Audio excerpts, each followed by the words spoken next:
नमस्ते, मैं चंद्रशेखर आप सभी को मैं अपने चैनल डिलीजेंट एकेडमी में स्वागत करता हूं। हम लोग बिहार एसएससी के लिए एक मैथ का सीरीज स्टार्ट किए थे, जिसमें हम लोग प्रत्येक दिन बिहार एसएससी में आए हुए मैथ का प्रीवियस ईयर क्वेश्चन और उस पर आधारित मैथ का क्वेश्चन कर रहे हैं। चलिए आज उस सीरीज में हम लोग आगे की तरफ चलते हैं। इससे पहले अगर आप मेरे चैनल पर नए हो तो चैनल को सब्सक्राइब कर लें और बेल आइकन को प्रेस करना बिल्कुल ना भूलें, ताकि आपको सबसे पहले लेटेस्ट नोटिफिकेशन मिलता रहे। चलिए अब हम लोग क्वेश्चन की तरफ चलते हैं। देखिए हमारा क्वेश्चन क्या दिया हुआ है। हमारा क्वेश्चन है ए के पास कुल 63 ग्राम वजन वाले चांदी के सिक्के और बी के पास कुल 77 ग्राम वजन वाले चांदी के सिक्के हैं। यदि चांदी के सिक्के का वजन पूर्णांकों में है और सभी सिक्कों के लिए समान है तो ए और बी के पास एक साथ कम से कम कितने सिक्के हैं। हमें क्या निकालना, सिक्कों का न्यूनतम संख्या निकालना है। अब देखिए हमें क्वेश्चन में क्या दिया है कि सिक्कों का वजन पूर्णांक में है और सभी सिक्कों के लिए समान वजन है। तो देखिए सिक्कों का वजन जो है पूर्णांक में है और सभी सिक्कों का समान वजन है और हमें जो है सिक्कों का न्यूनतम संख्या निकालना है। तो देखिए सिक्कों का न्यूनतम संख्या निकालने के लिए सिक्कों का वजन हमें अधिकतम रखना पड़ेगा। अब देखिए सभी सिक्कों का वजन क्या है, समान है। तो हम सबसे पहले क्या करेंगे, ए के पास जो वजन दिया हुआ है और बी के पास जो वजन दिया हुआ है, हम इन दोनों वजन का एचसीएफ निकालेंगे। हम सबसे पहले ए के पास वजन क्या दिया है 63 ग्राम और बी के पास का वजन क्या दिया है 77 ग्राम। तो हम इन दोनों का एचसीएफ निकालेंगे। हम इन दोनों का एचसीएफ निकालेंगे। अब देखिए हम यहाँ 63 और 77 का एचसीएफ निकालेंगे तो एचसीएफ क्या निकल के आ जाएगा 7। यानी हम सिक्कों का अधिकतम वजन क्या रख सकते हैं, 7 ग्राम रख सकते हैं। जो हमारा एचसीएफ निकल के आएगा वही हम क्या रखेंगे, सिक्कों का अधिकतम वजन रखेंगे। यानी सिक्कों का अधिकतम वजन क्या हो जाएगा, 7 ग्राम हो जाएगा। अब देखिए हमें क्वेश्चन में दिया है कि ए के पास कितना वजन है 63 ग्राम। ए के पास वजन कितना है 63 ग्राम और एक सिक्का का वजन अगर 7 ग्राम है तो ए के पास न्यूनतम कितना सिक्का होगा, 63/7 सिक्का। अब देखिए बी के पास वजन कितना है 77 ग्राम और एक सिक्का का वजन कितना है 7 ग्राम। यानी बी के पास कितना सिक्का होगा, न्यूनतम 77/7 सिक्का।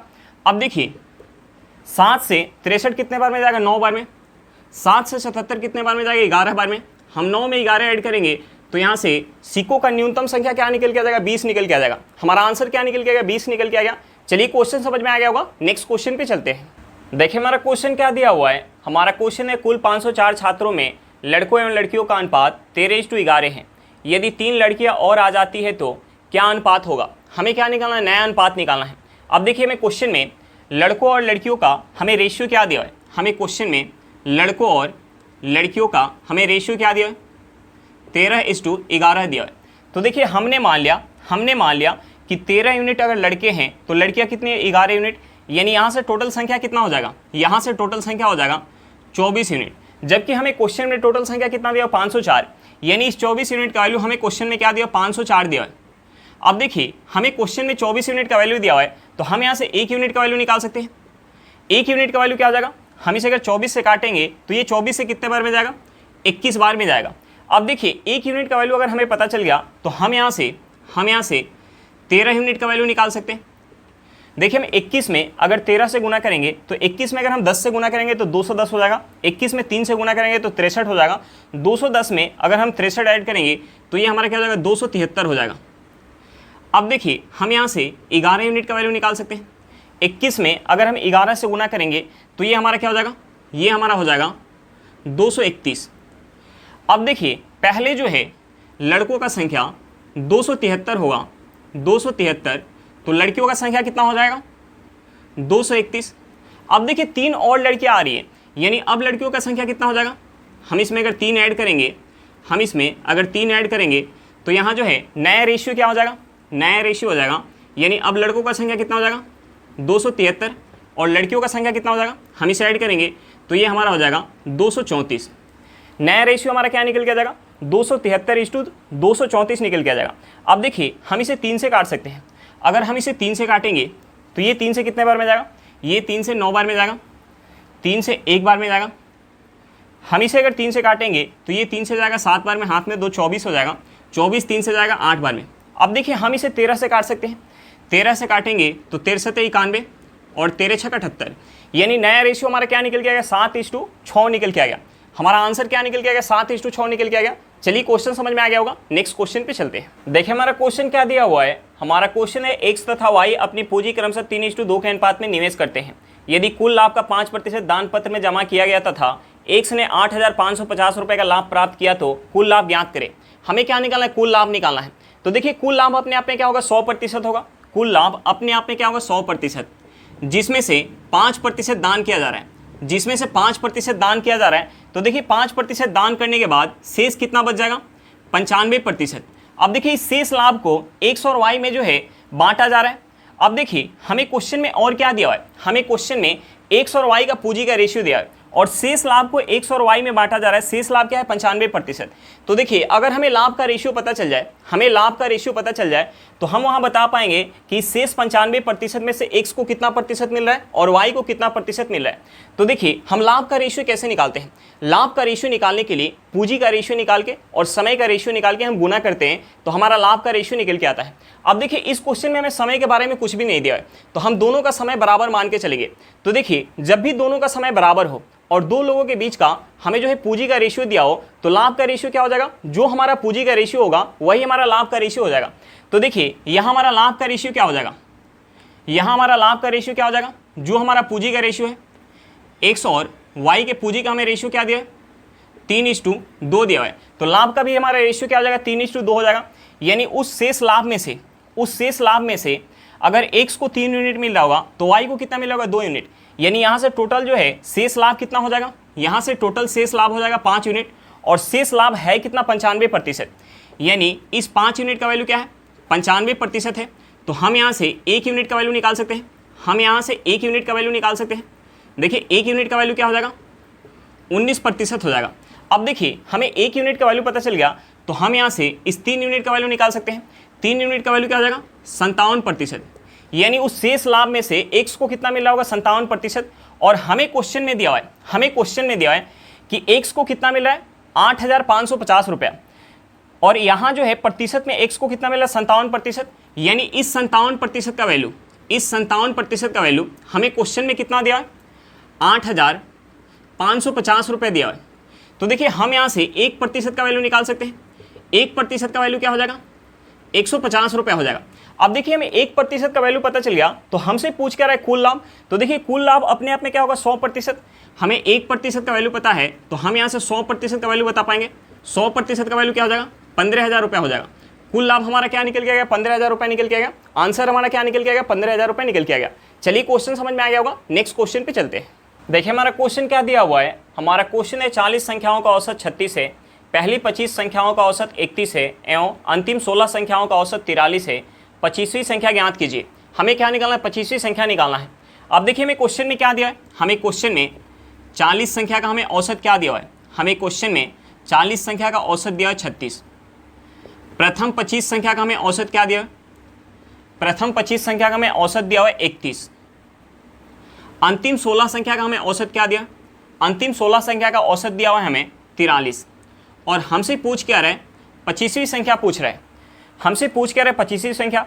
तो देखिए प्रथम 25 संख्या का जब हम औसत निकालेंगे तो हम इसमें 25वीं संख्या लेंगे और अंतिम अगर हम 16 संख्या का औसत निकालेंगे तो इसमें भी हम 25वीं संख्या लेंगे। तो देखिए 40 संख्या का हमें औसत क्या दिया है, 36 दिया है। तो हम प्रत्येक संख्या को मान लेते हैं 36। 40 संख्या का औसत क्या है, 36 है, तो हम प्रत्येक संख्या को मान लेते हैं 36।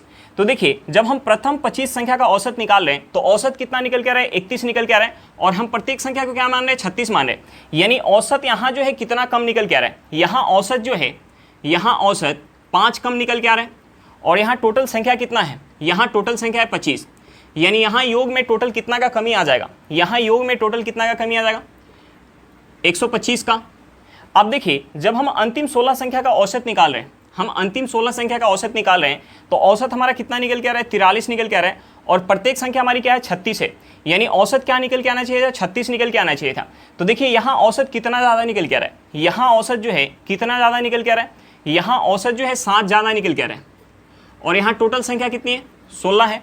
यानी योग में टोटल कितना ज़्यादा निकल के आ जाएगा, योग में टोटल कितना ज़्यादा निकल के आ जाएगा, 112।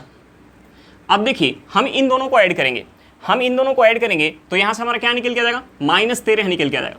अब देखिए इस -13 को हम प्रत्येक संख्या को क्या मान के रखें, 36। इस -13 को अगर हम 36 में ऐड करेंगे, इस -13 को हम 36 में ऐड करेंगे तो जो हमारा निकल के आएगा वही हमारा क्या होगा, 25वीं संख्या होगा। यानी 25वीं संख्या क्या हो जाएगी, 36 प्लस का -13। अब देखिए ये माइनस जब हमारा बाहर आएगा तो प्लस माइनस हमारा क्या हो जाएगा, माइनस हो जाएगा। यानी 36 में से हम 13 माइनस करेंगे तो ये हमारा क्या निकल के आ जाएगा, 36 में से 13 माइनस करेंगे तो ये हमारा हो जाएगा 23। यानी 25वीं संख्या हमारी क्या निकल के आ गई, 23 निकल के आ गई। हमारा आंसर क्या निकल के आ गया, 23 निकल के आ गया। चलिए क्वेश्चन समझ में आ गया होगा, नेक्स्ट क्वेश्चन पे चलते हैं। देखिए हमारा क्वेश्चन क्या दिया हुआ है। हमारा क्वेश्चन है, एक परीक्षा में एक छात्र को 30% अंक प्राप्त होते हैं और वह 25 अंकों से असफल हो जाता है। उसी परीक्षा में दूसरे छात्र को 40% अंक प्राप्त होते हैं और उसे उत्तीर्णांक से 25 अंक अधिक मिलते हैं। तो कुल अंक ज्ञात करें। हमें क्या निकालना है, कुल अंक निकालना है। अब देखिए हमें क्वेश्चन में क्या दिया हुआ है, हमें क्वेश्चन में दिया है कि एक छात्र को 30% अंक प्राप्त हो रहा है, उसके बावजूद भी वह 25 अंक से जो है फेल हो जा रहा है। यानी उसे अगर 25 अंक और मिल जाता तो वह क्या हो जाता, पास हो जाता। अब देखिए हमें क्वेश्चन में और क्या दिया है कि एक दूसरे छात्र को 40% अंक मिल रहे हैं और वह उत्तीर्णांक से 25 अंक अधिक लेके आ रहा है। यानी उसे अगर 25 अंक कम भी मिलता उसके बावजूद भी वो पास हो जाता। यानी ये दोनों आपस में क्या होगा, बराबर होगा। अब देखिए हम यहाँ से अगर इस 30% को उस साइड लेके जाएंगे तो हमारा प्लस में तो माइनस में हो जाएगा। यानी 40% में से अगर हम 30% माइनस करेंगे तो ये हमारा क्या हो जाएगा, 10% हो जाएगा। अब देखिए इस 25 को अगर हम इस साइड लेके आएंगे तो हमारा माइनस में तो प्लस में हो जाएगा। यानी 25 में अगर हम 25 ऐड करेंगे तो ये हमारा क्या हो जाएगा, 50 हो जाएगा। यानी 10% हमारा क्या निकल के गया, 50 निकल के गया। तो हमसे पूछ क्या रहा है, कुल अंक पूछ रहा है। तो देखिए परीक्षा में कुल अंक अपने आप में क्या होगा, 100%। अब देखिए हमें 10% का वैल्यू पता है तो हम यहाँ से 100% का वैल्यू निकाल सकते हैं। देखिए 10% का वैल्यू क्या है, 50 है, तो 100% का वैल्यू क्या हो जाएगा, 500 हो जाएगा। यानी परीक्षा का कुल अंक हमारा क्या निकल के गया, 500 निकल के आ गया। आंसर क्या निकल के गया, 500 निकल के आ गया। चलिए क्वेश्चन समझ में आ गया होगा, नेक्स्ट क्वेश्चन पे चलते हैं। देखिए हमारा क्वेश्चन क्या दिया हुआ है। हमारा क्वेश्चन है, दो वस्तुओं को उनके लागत मूल्य से 25% ऊपर अंकित किया गया था। इस तरह की वस्तुओं में से एक को अंकित मूल्य पर 20% लाभ लेकर बेचा गया है और एक दूसरी वस्तु को अंकित मूल्य पर 10% हानि लेकर बेचा गया है। कुल प्रतिशत लाभ ज्ञात करें। हमें क्या निकालना है, कुल प्रतिशत लाभ निकालना है। तो देखिए हम दोनों वस्तु का सीपी मान लेते हैं 100 रुपया। हम दोनों वस्तु का सीपी मान लेते हैं 100 रुपया। दूसरी वस्तु का भी सीपी क्या हो जाएगा, 100 रुपया हो जाएगा। अब देखिए हमें क्वेश्चन में दिया हुआ है कि 25% ऊपर जो है मूल्य अंकित किया जा रहा है। यानी दोनों वस्तु का एमपी क्या हो जाएगा, दोनों वस्तु का एमपी क्या हो जाएगा, एमपी हो जाएगा 125 रुपया। दूसरे वस्तु का भी एमपी क्या हो जाएगा, एमपी हो जाएगा 125 रुपया। अब देखिए हमें क्वेश्चन में दिया कि पहले वस्तु को अंकित मूल्य पर 20% लाभ के साथ बेचा जा रहा है और दूसरे वस्तु को अंकित मूल्य पर 10% हानि के साथ बेचा जा रहा है। तो देखिए 125 का अगर हम 20% निकालेंगे, 125 का 20% निकालेंगे तो ये हमारा क्या हो जाएगा, 25 रुपया हो जाएगा। ये हमारा क्या हो जाएगा, 25 रुपया। और 125 का अगर हम 10% निकालेंगे तो ये हमारा क्या हो जाएगा, ये हमारा हो जाएगा 12.5 रुपया हो जाएगा। यानी एक वस्तु पर अंकित मूल्य पर 25 रुपये का लाभ होगा तो दूसरे वस्तु पर 12.5 रुपये का क्या होगा, हानि होगा। अब देखिए यहाँ से हमारा टोटल जो है सीपी क्या हो जाएगा, एक वस्तु का सीपी क्या है 100 रुपया और दूसरे वस्तु का सीपी क्या है 100 रुपया। यानी टोटल सीपी हमारा क्या हो जाएगा, 200 रुपया हो जाएगा। अब देखिए टोटल एसपी क्या हो जाएगा, टोटल एसपी क्या हो जाएगा, हम यहाँ दोनों का एमपी ऐड करेंगे तो ये हमारा क्या हो जाएगा 250 रुपया। 250 में अगर हम ऐड करेंगे 25 रुपया तो ये हमारा क्या हो जाएगा 275 रुपया। 275 में से अगर हम माइनस करेंगे 12.5 तो ये हमारा क्या हो जाएगा, ये हमारा हो जाएगा 262.5 रुपया हो जाएगा। देखिए टोटल हमारा सीपी पता चल गया, टोटल हमारा एसपी पता चल गया। तो हम यहाँ से लाभ प्रतिशत निकाल सकते हैं। हम यहाँ से लाभ प्रतिशत निकालेंगे तो देखिए यहाँ टोटल लाभ कितना हो रहा है, यहाँ टोटल लाभ हो रहा है 62.5 रुपये का। कितने पर, 200 रुपये पर। गुने हम 100 करेंगे तो यहाँ से हमारा लाभ प्रतिशत निकल के आ जाएगा। अब देखिए यहाँ से हमारा 2 जीरो से 2 जीरो कट जाएगा, हम इसे 2 से काटेंगे तो ये 2 से जाएगा 31.25 बार में। यानी हमारा लाभ प्रतिशत क्या निकल के आ गया, हमारा टोटल जो है लाभ प्रतिशत क्या निकल के आ गया, 31.25% निकल के आ गया। हमारा आंसर क्या निकल के आ गया, 31.25% निकल के आ गया। चलिए क्वेश्चन समझ में आ गया होगा, नेक्स्ट क्वेश्चन पे चलते हैं। देखिए हमारा क्वेश्चन क्या दिया हुआ है। हमारा क्वेश्चन है, ब्याज की किसी निश्चित चक्रवृद्धि दर से कोई धनराशि 5 वर्षों में 4 गुना हो जाती है तो 15 वर्षों में कितने गुना हो जाएगी। अब देखिए हमें क्वेश्चन में क्या दिया है, हमें क्वेश्चन में दिया है कि निश्चित चक्रवृद्धि ब्याज के दर से कोई धनराशि 5 वर्षों में 4 गुना हो जाती है। तो देखिए 5 वर्ष बाद प्रिंसिपल और अमाउंट का रेशियो क्या हो जाएगा, 5 वर्ष बाद प्रिंसिपल और अमाउंट का रेशियो क्या हो जाएगा, 1:4 हो जाएगा। अब देखिए अगर रेट ऑफ इंटरेस्ट सेम रहे तो अगले 5 वर्ष में भी प्रिंसिपल और अमाउंट का रेशियो क्या होगा, प्रिंसिपल और अमाउंट का रेशियो होगा 1:4। और अगले 5 वर्ष में भी अगले 5 वर्ष में भी प्रिंसिपल और अमाउंट का रेशियो क्या हो जाएगा, 1:4 हो जाएगा। अब देखिए हम यहाँ इसे ऐड करेंगे तो टोटल समय कितना हो जाएगा, 15 वर्ष। तो देखिए 15 वर्ष में प्रिंसिपल और अमाउंट का रेशियो क्या हो जाएगा, हम यहाँ अगर गुना करेंगे तो ये हमारा हो जाएगा 1, हम यहाँ गुना करेंगे तो ये हो जाएगा 64। यानी 15 वर्ष में प्रिंसिपल और अमाउंट का रेशियो क्या हो जाएगा, 1:64। यानी राशि कितना गुना हो जाएगी, 64 गुना हो जाएगी। हमारा आंसर क्या निकल के आएगा, 64 गुना। चलिए क्वेश्चन समझ में आ गया होगा, नेक्स्ट क्वेश्चन पे चलते हैं। देखिए हमारा क्वेश्चन क्या दिया हुआ है, हमारा क्वेश्चन है ट्रेन ए की गति ट्रेन बी की गति से 25 किलोमीटर पर घंटा अधिक है। ट्रेन बी द्वारा 250 किलोमीटर की दूरी तय करने में जितना समय लगता है, ट्रेन ए को 300 किलोमीटर की दूरी तय करने में उससे 4 घंटे कम लगते हैं। तो ए की गति क्या है, हमें क्या निकालना है, ट्रेन ए की गति निकालना है। तो हम यहाँ ट्रेन ए की गति कुछ मान लेते हैं। हमने मान लिया कि ट्रेन ए की जो गति है, हमने मान लिया कि ट्रेन ए की जो गति है x किलोमीटर पर घंटा है। हमने मान लिया कि ट्रेन ए की गति x किलोमीटर पर घंटा है। तो देखिए हमें क्वेश्चन में दिया कि ट्रेन ए की गति ट्रेन बी की गति से 25 किलोमीटर पर घंटा अधिक है। तो देखिए हमने मान लिया कि ए का स्पीड x किलोमीटर पर घंटा है, तो ट्रेन बी का स्पीड क्या हो जाएगा, ट्रेन बी का स्पीड हो जाएगा x माइनस 25 किलोमीटर पर घंटा हो जाएगा। अब देखिए दोनों ट्रेन का हमें स्पीड पता चल गया और हमें क्वेश्चन में दिया है कि ट्रेन बी जो है 250 किलोमीटर दूरी चल रहा है और ट्रेन ए जो है 300 किलोमीटर दूरी चल रहा है। तो ट्रेन ए को ट्रेन बी की अपेक्षा 4 घंटा जो है कम समय लग रहा है। तो देखिए हमें दोनों का स्पीड पता है और दोनों का हमें दूरी पता है, तो हम यहाँ से समय निकाल सकते हैं और समय निकाल के दोनों का समय का जब हम अंतर निकालेंगे तो किसके बराबर निकल के आएगा, 4 घंटा के बराबर। यानी हम यहाँ से लिख सकते हैं, देखिए बी कितना दूरी चल रहा है 250 किलोमीटर और बी का स्पीड कितना है, बी का स्पीड है x माइनस 25 किलोमीटर पर घंटा। अब देखिए ट्रेन ए जो है कितना दूरी चल रहा है 300 किलोमीटर और ट्रेन ए का स्पीड क्या है x किलोमीटर पर घंटा है। तो देखिए यहाँ से दोनों समय निकालेंगे तो इन दोनों समय का अंतर हमारा क्या निकल के आ जाएगा, 4 घंटा निकल के आ जाएगा। अब देखिए हम इस इक्वेशन से x का वैल्यू निकाल सकते हैं, या तो हम यहाँ इक्वेशन को सॉल्व करके x का वैल्यू निकाल लें या हम यहाँ x का वैल्यू कुछ सोच लें। तो देखिए अगर हम यहाँ पुट कर ले, हम यहाँ अगर पुट कर ले x इक्वल टू 50, अगर हम यहाँ पुट कर ले x इक्वल टू 50 तो ये हमारा क्या हो जाएगा 50 माइनस 25, ये हमारा क्या हो जाएगा 25 हो जाएगा। 25 से 250 कितने बार में जाएगा, 10 बार में। हम यहाँ x के जगह अगर 50 रखेंगे तो 50 से 300 कितने बार में जाएगा, 6 बार में। हम 10 में से अगर 6 माइनस करेंगे तो ये हमारे क्या निकल के आएगा, 4 निकल के आ जाएगा। यानी यहाँ से हमारा x का वैल्यू क्या निकल के आएगा, 50 निकल के आ गया। यानी ट्रेन ए का स्पीड क्या होगा, ट्रेन ए का स्पीड हमने क्या मान के रखा था, x किलोमीटर पर घंटा। यानी ट्रेन ए का स्पीड क्या हो जाएगा, 50 किलोमीटर पर घंटा हो जाएगा। यानी हमारा सही आंसर क्या निकल के आ गया, ऑप्शन बी निकल के आ गया। चलिए क्वेश्चन समझ में आ गया होगा, नेक्स्ट क्वेश्चन पे चलते हैं। देखिए हमारा क्वेश्चन क्या दिया हुआ है, हमारा क्वेश्चन है ए 8 दिनों में एक काम कर सकता है जबकि बी उसे 12 दिनों में पूरा कर सकता है। सी वह काम कितने दिनों में पूरा कर सकता है यदि वे तीनों मिलकर यह काम 3 दिनों में पूरा कर सकते हैं। तो देखिए हम सबसे पहले क्या करेंगे, जो यहाँ हमारा समय दिया हुआ है हम उस समय का एलसीएम निकालेंगे। देखिए हमारा समय क्या दिया है, 8 दिन, दूसरा समय क्या दिया 12 दिन और तीसरा समय क्या दिया 3 दिन। तो हम सबसे पहले 8, 12 और 3 का हम एलसीएम निकालेंगे। तो देखिए 8, 12 और 3 का एलसीएम क्या हो जाएगा, 8, 12 और 3 का एलसीएम हो जाएगा 24। अब देखिए हम टोटल वर्क को मान लेंगे 24 यूनिट, हम टोटल वर्क को मान लेंगे 24 यूनिट। अब देखिए 24 यूनिट काम जब ए कर रहा है तो कितना समय लग रहा है, 8 दिन का समय लग रहा है।